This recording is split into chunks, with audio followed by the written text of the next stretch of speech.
plants, mostly natives, and it's a lovely gentle rain and the plants are growing. It's looking wonderful, looking beautiful. Welcome to Mission Alive. This is Roger from MSC Mission Office. I've spoken before of the environment, and this is also part of our mission, that we care for the environment. And there's no doubt at the moment that we have an environmental crisis on our hands in the world.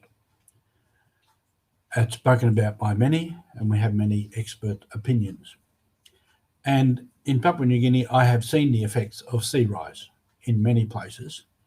And in some of our projects that come in, applications that come in for projects for water, mention the fact that the water that was available close to the coast in the sand on the beach, fresh water, is now no longer available because of sea rise. It's been swamped.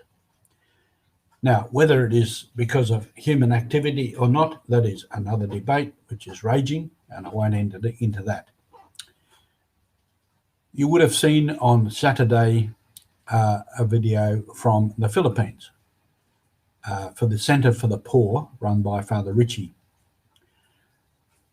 And that is a project that is before us at the moment, and it is an interesting project.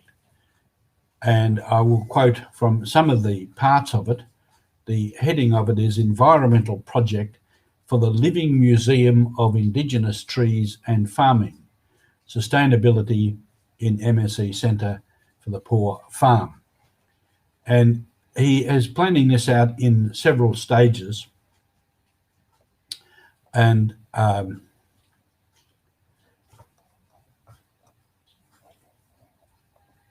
it will involve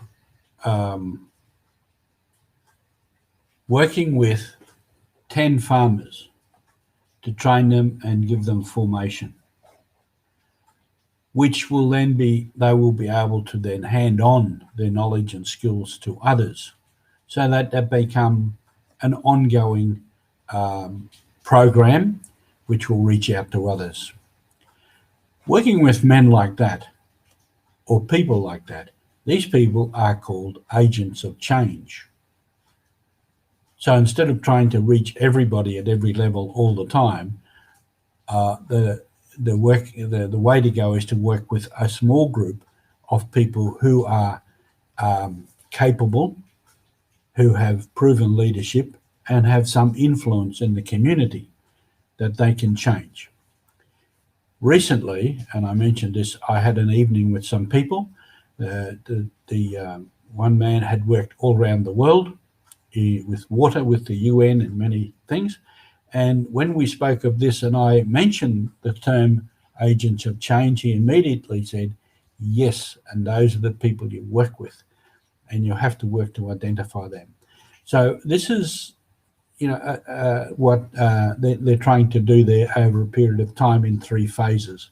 They will also want to plant and propagate diverse indigenous tree species, plus a nursery, to establish a permaculture using all the natural resources, to establish a combination of organic agriculture with eco-brick buildings, reforestation as a model. And it will be a centre for training on organic agriculture for farmers. This is one way on a small scale to approach the climatic factors or the climatic crisis. What I've done out there on the hill, I have planted many deep holes of compost from the kitchen here at the monastery. Just put it all into the ground, cover it over, and let nature take its course.